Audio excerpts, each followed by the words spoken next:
You are listening to the Bright Life Podcast, all about ways to stay inspired, chase your dreams, and find more gratitude in the highs and lows of the journey. I'm your host, Jessica Johnson. I'm a business owner, a part-time digital nomad, a self-growth junkie, a believer in other big-hearted women, and am all about sharing tips, tricks, lessons learned, and encouragement so we can all live our biggest, brightest lives. You ready? Let's do this. Hi friend, welcome to today's episode. Today I thought it would be fun to share more about mindset practices that I have used to get to new heights in business, to overcome mindset blocks or challenges, to rely on any time that I built something new. And I think that you can use these as well, whether you want to start a business or a side hustle, anything new that you're beginning in your life, whether it's motherhood, whether it is overcoming a challenge, doing some kind of health event, whatever for you. I really think cultivating a mindset practice is one of those things that just helps you get to the next level in your life in whatever form that it takes. And one of the things that I didn't really realize or appreciate about starting a business until I got into it is that I now feel like having a business is like 10 to 20% the strategy and the execution.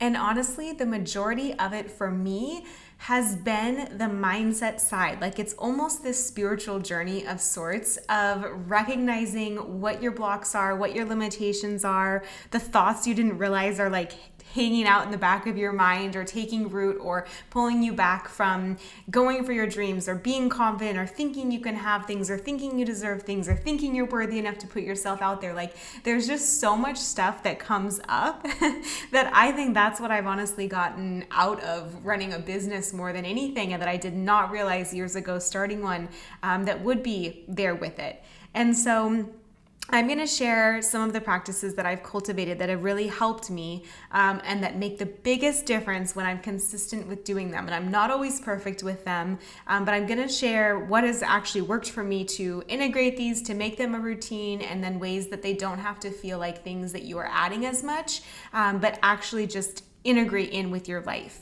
So here are 5 different mindset practices that you can rely on whenever you are working on getting to that next level in your life, on birthing something new into the world, or getting past any of the limitations that you may have in your own mind.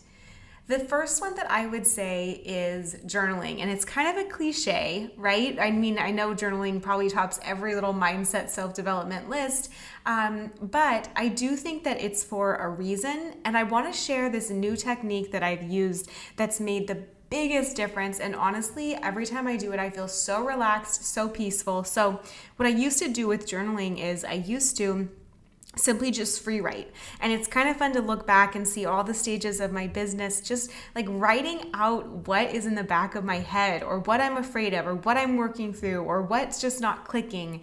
I think that's been a really big one. But what I did the other day that really I think is going to be my new journaling practice, especially if you have a little bit longer of a window of time, maybe 20 minutes or so, is on one page of my notebook, I wrote down a list of things that I was grateful for in the moment. On the next page, I wrote down fears. So anything that I was thinking about in the back of my head or things I was, afraid of, like with what I was trying to bring into my life. The next page, what you do with those fears is you turn them into reframes. So if I wrote something like, I'm afraid of I'm afraid of what people will think of me, right? Then what I would do on that next page is reframe. I am going to inspire so many people, right? Or if you're like, I'm afraid of what if I actually go on that stage and the whole world sees me. And then you reframe it like, I will inspire, like I will make a difference in so many lives. You put like this positive spin on it. And I'm thinking of those in the moment, but I'm sure that whatever angle you have, like you can think of those fears in your head, right? So you think of a way to reframe them. And then on the last page, you write what you write as your present self. So you write about like, I am making a difference for this many people. I am speaking on that stage. I am this person. You write about as if it's really happening. Like, what does it look like in your relationships, in your health, in how you feel, in your financial independence and abundance, in the way you're able to give back, in the way you show up, and you write as if you're in that present self. That what that does, and that I think leads me into our second like mindset practice, is it helps you visualize like that person that you want to be. And it's not that old school way of like, here's my 5-year plan, here's what I want, check, check, check. What's really important in all these practices, and if I could bring it down to one thing, is I really think it's that feeling of who you want to become and bringing that into your life now. So it's the feeling of it. And it's not the feeling of the future you having it. It's as if you already have it. It's as if it's having it now. Because if you feel like it's still something that you can have in the future, that's still you having it not in your current present, right? Like it's still you thinking of it, oh, clear out there. So you want to bring it in as if it's already happened, as if it's happening right now. And that has been the biggest thing that's made the most difference for me. So when I first got into this business entrepreneurship mindset journey, I met a mentor who said that the way that he does it is he spends 20 minutes or 15 minutes every morning. The only time that he can get any quiet in his house with young kids is like the shower for a few minutes. And so he will literally just visualize what his future self is like, what he wants, he will feel it. And that's the time that he does it. So it doesn't even have to be something that you carve out extra in your life. It can just be something that you integrate into your day, whether you're doing the dishes, as you're making your coffee, as you're taking a shower, as you're brushing your teeth. Just pair it with that act of feeling who you want to be as if it's here now. And there's other ways you can do it too. Like I know that my husband, for example, like he has this vision board. Like he has visuals of the life that he's creating. And so every day he looks at that, or I'll notice that, on a tab of his computer, it's always up and he can switch to that and he adds to it when he's inspired.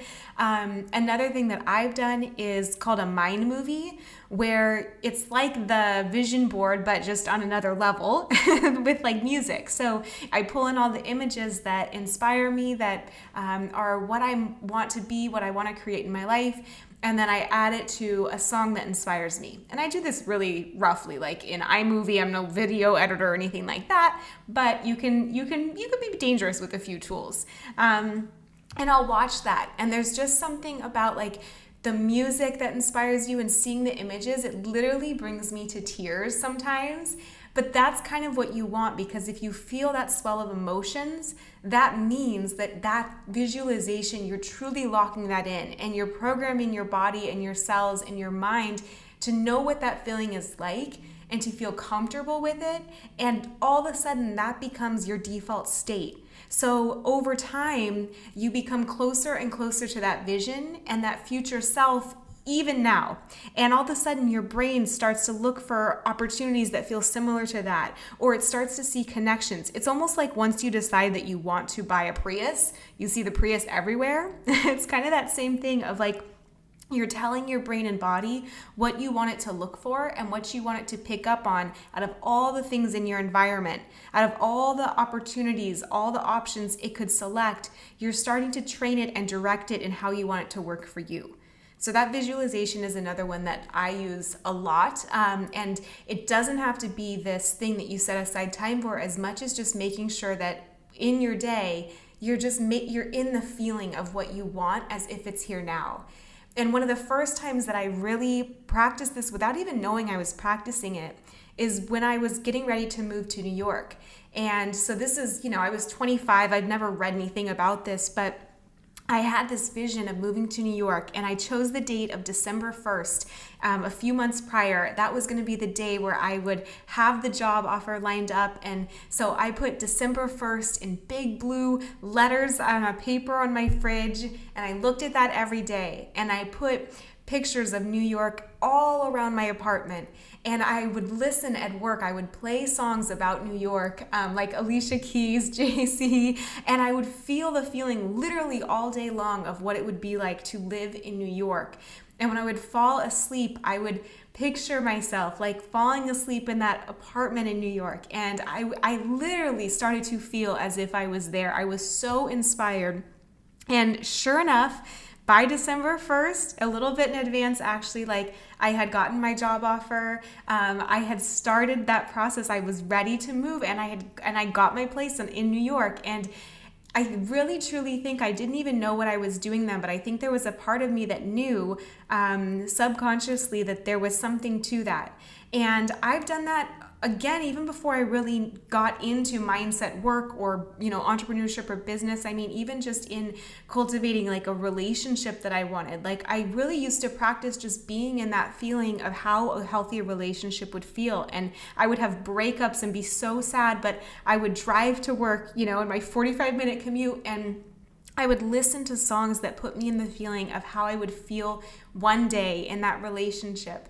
And lo and behold, like that is the relationship that I have these days. That is what came out of that. And so it doesn't, it doesn't have to be a business thing for you, but I think if there's anything in your life that you're looking for, the mindset practice can really just be giving yourself opportunities, whether it's through music, whether it's through visuals, whether it's through just a little time every day to be in that feeling, and somehow life rearranges itself to produce that for you. And we can get into the science of that, the whole like quantum physics stuff of it in another episode. But for today, I think just a very like light touch of it is that has made a big difference for me in every single corner of my life, whether it's where I want to live, what kind of relationship I have, what level I want to get to in business, just sitting in that feeling of things.